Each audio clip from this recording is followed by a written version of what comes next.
Et salut les amis. Allez, comme chaque vendredi, on procède au tirage au sort parmi les membres de la chaîne. D'ailleurs, j'avais oublié la semaine dernière de tirer au sort, donc du coup, il y aura 6 gagnants cette semaine. On a Anthony Compan, Matt Bidozon, Splash Nova, François Coviello, Julien Joie et Talocho. Tous les 6, vous gagnez 5 tokens à choisir sur la page Team Pile ou Face. Et bien sûr, tous ceux qui sont membres, ils ont aussi le droit à une vidéo de plus le lundi, qu'il n'y a pas de publicité sur la vidéo. En parlant de publicité, je vais en faire un petit peu pour la boutique de Pau, qui organise cette année le championnat régional Aquitaine. Donc du coup, ce sera le 10 et 11 mai. Donc le 10, il y aura le championnat régional à 35 €. Et en plus, il y aura même Modern Qualifier pour la CDF. Alors ça, je ne sais pas ce que c'est, je ne me connais pas du tout en moderne. Voilà, en tout cas, nous, on s'occupe du DC ici. Donc en tout cas, voilà. Donc championnat régional DC le samedi 10 mai. Et le lendemain, il y a un Open Qualifier, toujours pour la CDF, un peu moins cher, à 25 €. Les deux tournois font gagner des bilans. Et suivant le nombre de joueurs, il y aura donc du coup, suivant 128 joueurs, 228 joueurs. Voilà le tableau de la Dota, donc très très intéressant. Toujours en... Donc ça, c'est le 10 et 11 mai. Hein.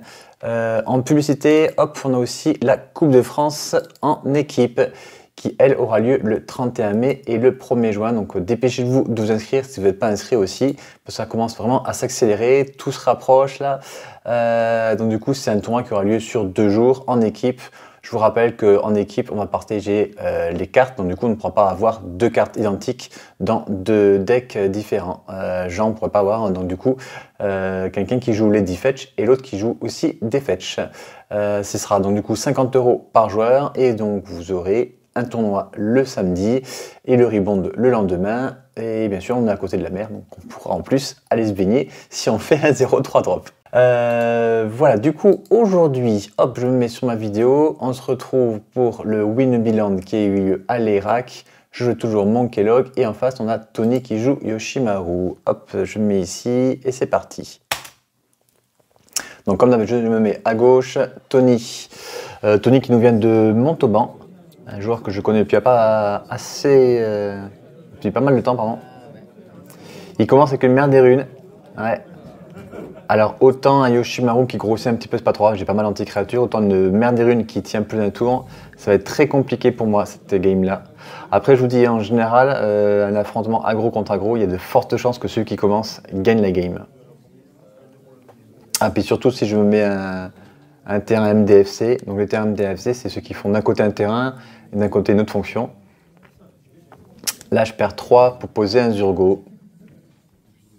Mais en fait, je suis en mode agressif, moi, donc même si en face il y a un mode aggro, je peux pas passer en mode contrôle ou en mode défensif. Ça va vraiment à l'encontre de mon deck.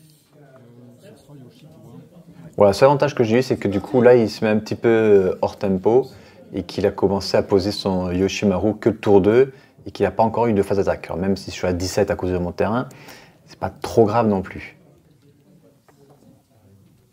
Après, à tout moment, je peux avoir une furie, une pyrokinésie qui va me débarrasser de toutes ces créatures, qui est une mer des runes ou pas.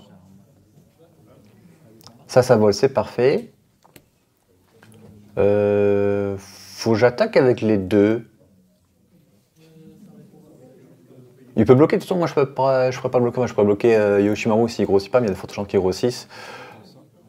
Ah, une décharge galvanique sur le prétentieux Tire-Charme qui risque de grossir hein, très rapidement. Et il prend 2 Durgo. Il a, je pense, un petit peu peur de la pyrokinésie qui pourrait agir à ce moment-là. Il me respecte.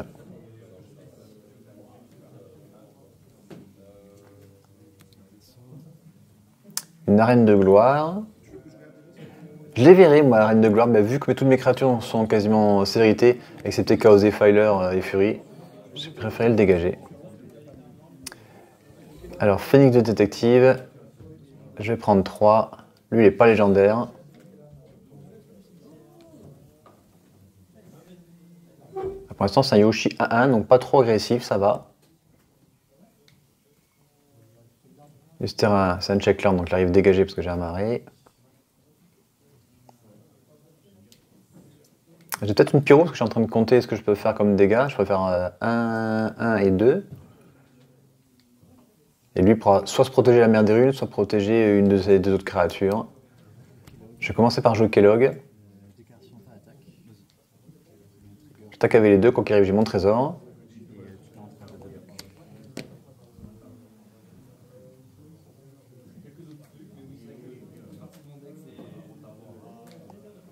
Ah, c'est très compliqué. S'il bloque et qu'il lui donne la protection contre le rouge et que j'ai une pyrokinésie à ce moment-là, c'est ultra risqué.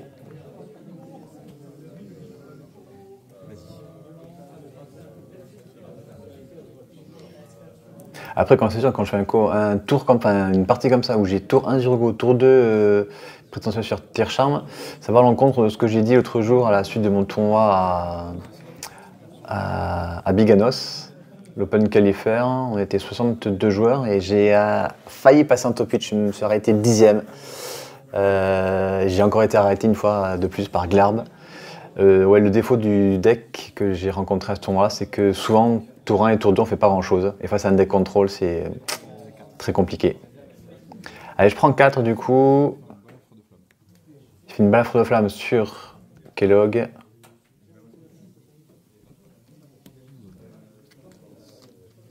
Ouais, je regardais si j'avais animation des morts.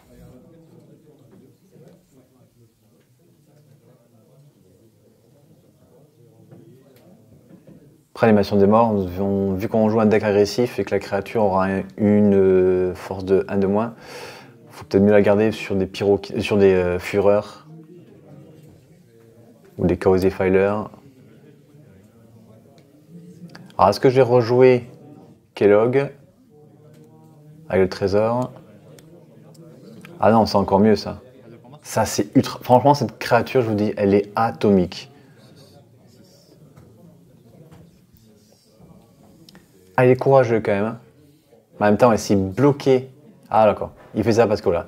S'il bloquait avec Mère des Runes et qu'il protégeait du rouge ensuite, il évitait de prendre 2 points. Mais moi j'aurais peut-être pu sortir à ce moment-là ma pyrokinésie, tuer tout le reste. Il n'y avait plus qu'une carte en main, donc je pense que c'est pour ça qu'il a fait ça. Et là du coup il va logiquement aller chercher la vague de parallaxe. Parce que s'il va chercher Taille-Braise,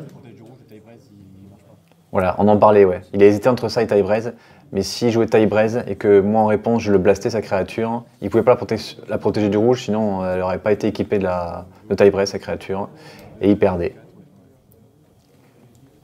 Donc très bon choix de sa part d'aller chercher la vague de parallaxe. Là il se met tranquille. Il va pouvoir dégager mes 2 créatures. L'aristocrate est très bien parce qu'en fait il est indestructible si on sacrifie une autre créature. Mais là, face à une vague de parallaxe, il s'en fout complètement. Il va juste me l'exiler.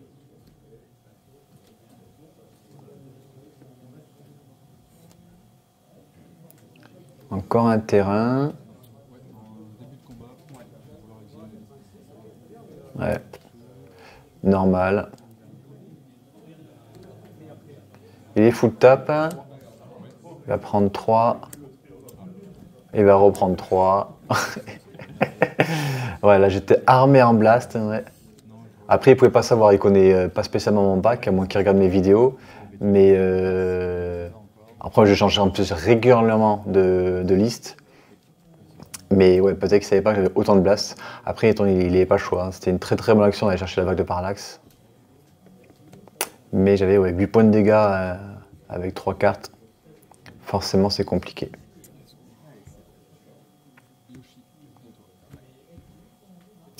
Donc là, à nouveau, c'est lui qui commence.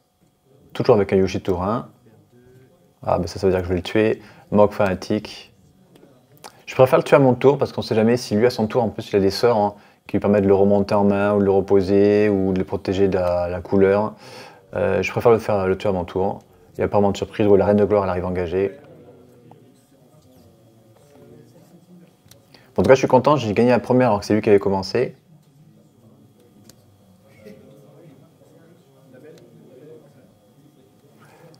Ça, c'est un Painland qui t'inflige une blessure quand on les engage pour du noir ou du rouge.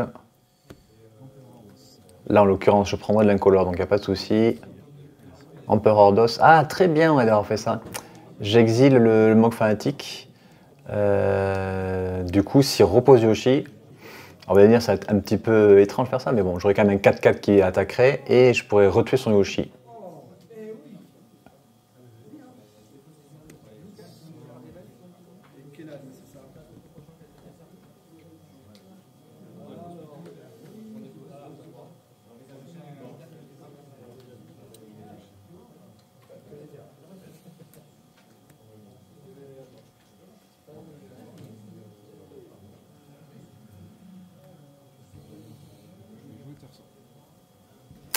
Terza, c'est une nouvelle créature qui est arrivée, hein.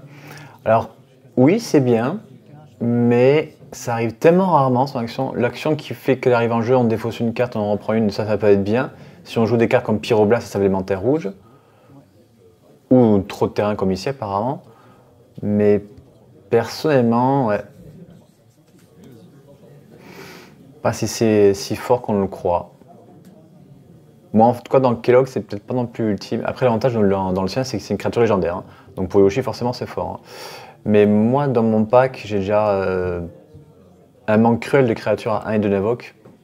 Donc je pense pas qu'il faut que je la mette. Oh, il y a une pyrokinésie. Une pyrokinésie, ça me défonce, là. Ouais, ouais. Là, j'ai perdu un tour complet et une grosse phase d'attaque. Ouais, voilà, là, par contre. Ouais. Après, j'ai souvent dit, ouais, hein, Fury et pyrokinésie dans ce match-up, ça fait vraiment la différence.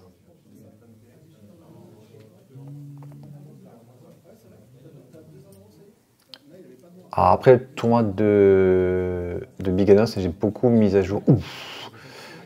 Éradicateur. Une ombre lance. Ouais. Donc je vais prendre 6. Ouais, je disais après le tournoi de Biganos, j'ai pas mal changé ma decklist de Kellogg. Et Demonic Tutor a dégagé la liste. Parce que c'est un deck rapide, toutes les cartes sont identiques à l'intérieur. C'est que des anti-créatures, des blasts et des créatures célébrités. Et souvent, en fait, on perdait en fait, un tour à aller chercher la bonne carte au bon moment. Et je l'ai remplacé par des créatures plus agressives.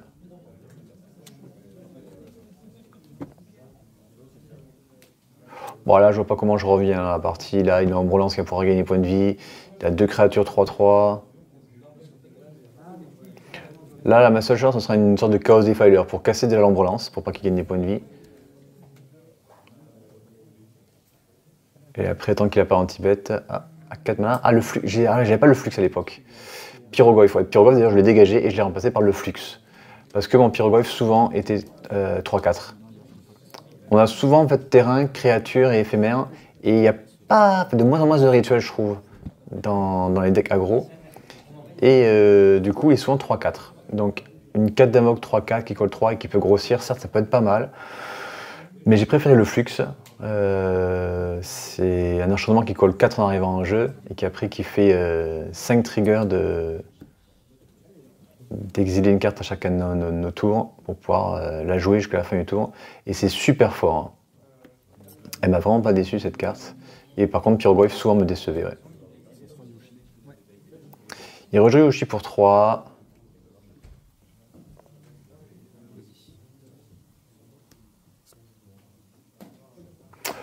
Ah, il n'a pas voulu équiper. Ah oui, il est 4-5. Ouais, il est 4-5, donc ouais, je pense qu'il a sûrement. Il avait plus qu'une carte en main par contre, hein. Je suis pas si mal que ça finalement. Étrangement, le Pyrogoyf il était quand même pas mal, parce qu'il était 4-5. Je vais pouvoir reposer en plus Kellogg. Ben, ça terre ça soit 4-4. Mais moi j'aurais toujours un 4-5 en Pyrogoyf. Et là, c'est vraiment l'occasion rêvée de poser Kellogg. Après, vu qu'il a 2 manas qui ne s'en est pas servi pour équiper Ombre Lance sur Terza, il y a de fortes chances qu'il ait un anti-bet ou quelque chose comme ça. Je sais pas ce que j'ai en main, j'ai pas fait gaffe. Oui, voilà, c'est ça. Donc, Kellogg, phase de combat avec. Comme ça, je vais pouvoir attaquer avec et créer un jeton de trésor.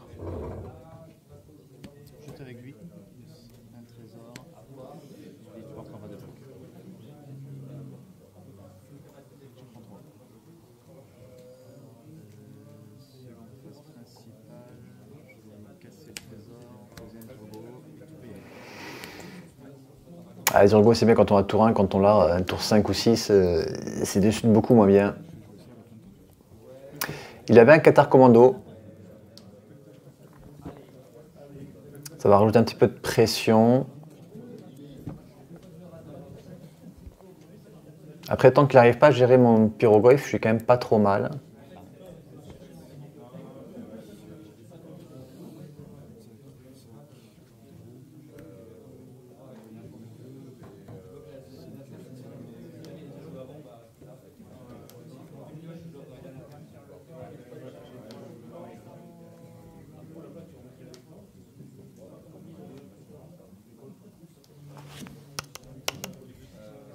Ah, mais j'ai plus le son dans mon oreillette. Faudra encore, je rachète encore un autre casque, mais le nombre de casques, franchement les casques c'est ultra fragile. Je crois que le seul qui a duré longtemps c'est le Sony XM5, mais il est extrêmement lourd. D'ailleurs si un jour vous voulez en acheter un, je vous conseille autre chose, il est vraiment très lourd, pas agréable au bout d'un moment sur la tête. Allez, il y a l'équipe Tersa avec en ombre lance. Ouais, je bloquais comme ça. 4-4, moi je suis 4-5, donc c'est parfait.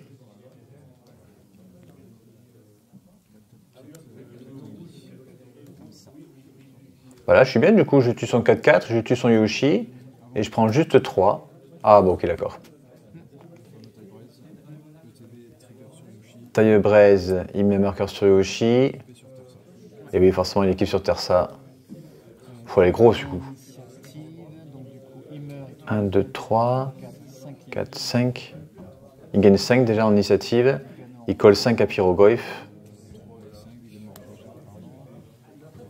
Et je prends 3 de Qatar Commando.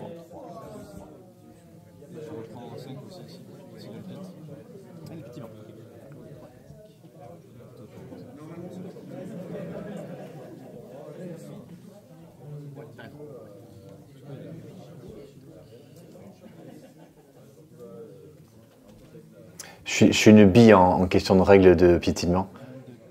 Il a tué ma créature en initiative et après il me remet 5 la créature. Allez, vu que ça piétine, ouais, il y a 5 points qui passent, ok. Ouais, pour ça, je suis vraiment mauvais pour les phases de combat d'initiative et piétinement. Là, je pose un mage à la lune, plus pour faire office de bloqueur qu'autre chose. Hein.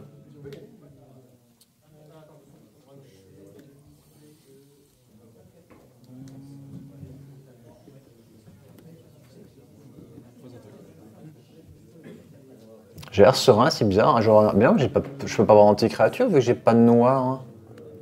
Vu que c'est que des montagnes. 1, 2, 3, 4, 5. Elle est 5 en force. Elle est 5. Bloqué ici. Je bloque avec Kellogg. Ah, j'ai un blast. Je fais une foudre. Du coup, des cannes initiative. Kellogg tue Tersa. Mais la scène aussi est initiative. Hein. Donc du coup, les deux meurent en même temps. Et ça, je sais pas où s'il y a des points de piétinement qui passent du coup. Lui, il gagne 5, c'est sûr, mais je sais pas s'il y a des points de dégâts d'initiative de piétinement qui passent. Je suis vraiment une bille à ce niveau. Lui, en tout cas, il a pas l'air de l'avoir considéré, donc je pense qu'il n'y a pas de point de dégâts de piétinement. Quand, encore une fois, s'il y a un arbitre dans les commentaires, n'hésitez pas à me le dire, ça je sais pas du tout. En tout état de cause, de toute façon, je suis ultra mal. Hein. Bon, ouais, je vois pas comment je reviens dans cette partie. Ouais, là, c'était pas la peine. Donc, un partout. Ce coup-ci, c'est enfin moi qui vais commencer. En plus, il y a un mulligan. Ah, je vais me faire mal par contre. Avec Montagne du Destin, c'est vrai que j'ai pas d'autre mana en main. Vous allez me demander pourquoi je joue cette carte-là, mais pourtant, je peux vous dire que c'est assez régulier que j'achève mon adversaire avec le 1 point qui a marqué dessus. Même si je me fais mal, ça vaut souvent le coup. C'est un deck control, on l'utilise souvent pour mettre des petites blessures à la fin de tour. Un acte cruel, soit on retire 3 marqueurs, soit on détruit une créature sans marqueur. Je vous ai dit que même contre Yoshi, c'était intéressant cette carte. Ouais. C'est pour moi, avec tirer sur le shérif, le meilleur anti-créature actuellement de Magic en noir. Droit à la gorge, bien sûr, c'est bien. En revanche, mot de pouvoir mortel, j'ai arrêté de le jouer. Dégommage, je trouve ça très mauvais parce que la plupart des bonnes créatures, enfin des très bonnes créatures Magic, elles sont noires. Et donc du coup, Snuff Out, c'est beaucoup moins bien qu'à l'époque, je trouve. Et bien sûr, Dismember, pour un incolore, souvent on peut faire -5/-5 à une créature. Très bon anti-bet, même s'il nous fait 4 blessures. Là, il a forcément quelque chose, hein. Il garde 2 terrains dégagés. Du coup, je pense qu'il a une dîme de mana. Et j'ose pas poser Kellogg, je préfère poser Loyal Apprentice. Et apparemment, ça passe. Donc j'ai eu bien fait de jouer comme ça. Ah non, c'est un Commando Qatar qu'il a en main. Mais bon, du coup, il prend 4, c'est cool. Bah, il le joue fin de tour, du coup. Ça aurait été peut-être judicieux de jouer commando Qatar et pour bloquer l'apprenti loyal. Parce que là, c'est de mes 3, mais moi aussi, je vais mettre 3 quand j'aurai Kellogg sur la table.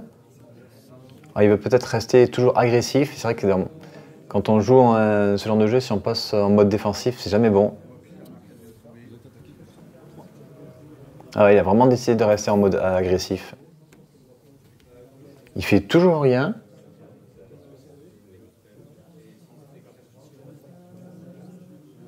Alors qu'il aurait pu reposer Yoshi, mais il a forcément soit un blast, soit encore une créature flash. Il reste quoi? Il reste Felia. Bah, du coup, j'ai à nouveau un mana de disponible, donc s'il a une dîme de mana, je vais passer. Ah, il a un retour au pays. Il a un retour au pays. Bon, c'est pas grave, je gagne 3 quand même. Vaut mieux ça que la dîme de mana. J'attaque avec les deux. Et il prend 4, donc du coup, il s'est quand même mis hors tempo pour son retour au pays. Je suis assez content du coup. Il a perdu un tour entier à faire juste un retour au pays, me faire gagner 3 et encaisser 4 derrière. Donc c'est pas trop mal pour moi. Il a fait un surveille, il a gardé la carte qui était dessus. C'est sûrement une carte forte. Mais il a qu'à 9. Je sais pas qu'est-ce qu'il a pu trouver de bien. Il y a beaucoup de petites créatures dans son pack et moi l'avantage c'est que j'ai beaucoup d'anti-bêtes, soit en forme de ré-anti-bête couleur noire, soit en forme de blast. En général, j'utilise d'abord mes anti-bêtes classiques et en fin de tour, enfin en fin de partie, j'utilise les blasts. Nemesis, lui par contre, il ne fera pas le blaster. Sinon, on va se prendre des blessures.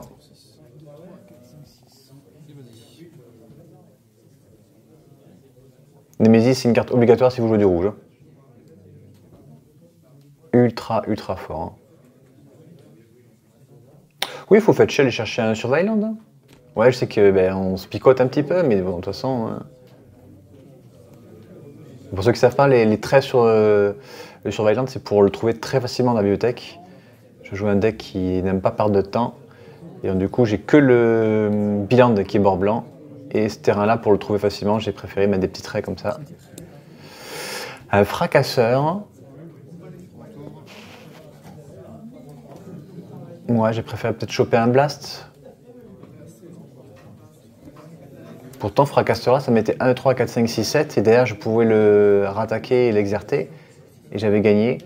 Sauf si là, par contre, 1, 2, 3, 4, 5, 6, s'il a encore taille-braise, je suis mort. Ouais, taille-braise ou Erlingas.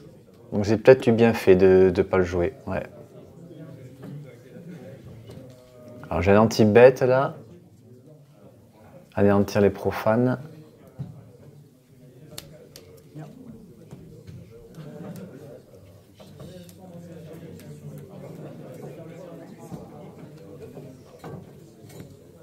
Oh, il a encore un anti-créature.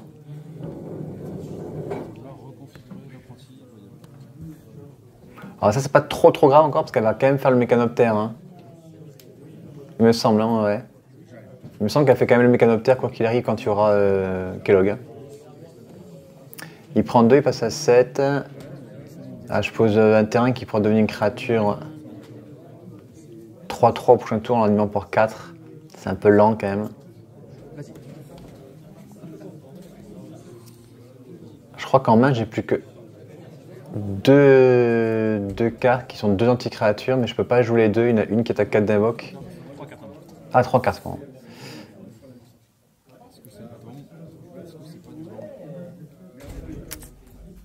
Il a taille-braise en main, mais il me tue pas. Il peut attaquer. Et même si je tue une créature et s'il met taille-braise sur l'autre, il collera 8. 3, 4, il collera 8. Il me fait passer à 2. Et moi, derrière, il y a de fortes chances que je le tue. Que je peux reposer Kellogg, mettre 1, 2, 3, 4, 5, 6 avec le mécanoptère. Ouais, c'est... S'il a vraiment taille-braise en main, je peux comprendre pourquoi son choix est très compliqué là. Ouais, il va jouer safe, voilà, ouais. Phase d'attaque. Surtout que taille braise, il pourra trop bien le jouer plus tard. Je perds 1. On va anéantir les profondeurs. Alors moi par contre en revanche pour éviter qu'il puisse se lancer taille braise pardon, j'aurais dû lui dire on est en phase d'attaque mais tu n'as pas encore attaqué et je te tue une de tes créatures. Et là il n'aurait pas pu poser taille braise sur autre créature. Bon après c'est pas son objectif, de toute façon il m'aurait pas tué, il m'aurait juste mis à 2, il serait mis full tap, ce qui aurait été très risqué de sa part. Je vais jouer ça. Une créature cendrilène. Là c'est très bien parce que du coup ça lui fait un bloqueur. Ça lui fait un bloqueur. Et derrière, il peut bloquer n'importe quelle de mes créatures, attaquer avec Commando Katar, et s'il a encore un terrain, il pourra jouer taille braise, et ce coup-ci, il pourra m'achever.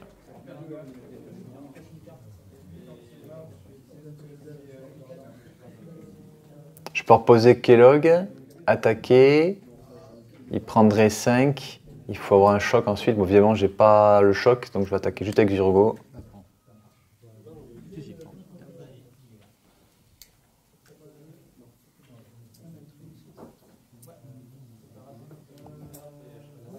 Bah, faut bloquer Sandrilène, je pense, non?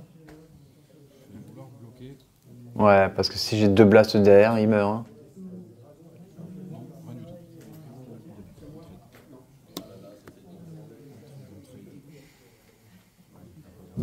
Et j'ai quoi en main? J'ai mis un full blast ou quoi? J'ai encore 3 cartes en main? Ah, j'ai une incinération, ouais, ok. Là. Je dois avoir une main full blast, mais je vais sûrement lui coller juste 6. Donc il a bien fait de bloquer. Il pioche en 5ème terrain, il peut du coup me mettre 6 s'il m'attaque et qu'il a taille braise.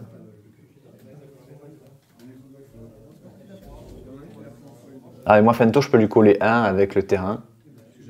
Ouais, je le décale pour qu'il le voit. Je peux lui coller 1 avec le terrain. Il passe à 6, ici derrière, si j'ai 2 blasts, je m'en sors.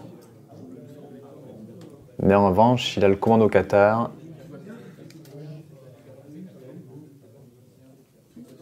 Je vais poser. Poser Yoshi. Et je mets en mode défense du coup là. Ouais, je crois que j'ai un Nidhi soudain il me semble en main. Ouais. Du coup il se débarrasse de sa créature restante.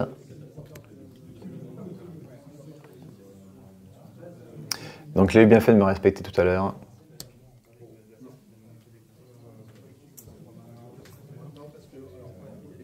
Ouais, j'ai incinération, j'hésite à la faire maintenant.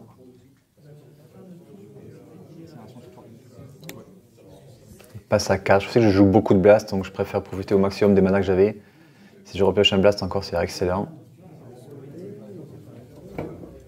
Ah, c'est des belles parties, hein, créature contre créature. J'adore ce genre de game. Bien plus intéressant que les parties contre le deck contrôle. Glarb en l'occurrence, tant qu'il y a rage pensée, impassable. Impassable. Je pense que je vais rejouer Kellogg, voilà. Kellogg. Phase de combat. Oui. J'attaque, il y a le Mécanoptère, il y a le Kellogg qui sera donc du coup obligé de bloquer par Yoshi sinon il meurt. Voilà. Passe à 3. Prochain tour, je pourrai attaquer et avec les scènes du Despote et avec Kellogg. Il ferait vraiment qu'il ait 2 blasts en main, et s'il avait 2 blasts en main, il les aurait déjà joués. Ça s'annonce bien. En tout cas, merci Tony, c'est lui qui m'a rappelé que j'avais oublié de mettre le Mécanoptère sur la table. Donc merci à toi. C'est très très fair play de ta part et ça te ressemble en tout cas. Tout le monde ne l'aurait pas fait, surtout là quand on était quand même pour un tournoi pour gagner un Bayou. Il avait plus un... Donc c'est cool. La Blood Moon, ouais, ça ne sert à pas grand chose. Qu'est-ce qu'il lui restait? Il lui restait, ouais. Il lui restait bien taille braise, c'est bien ça, ouais.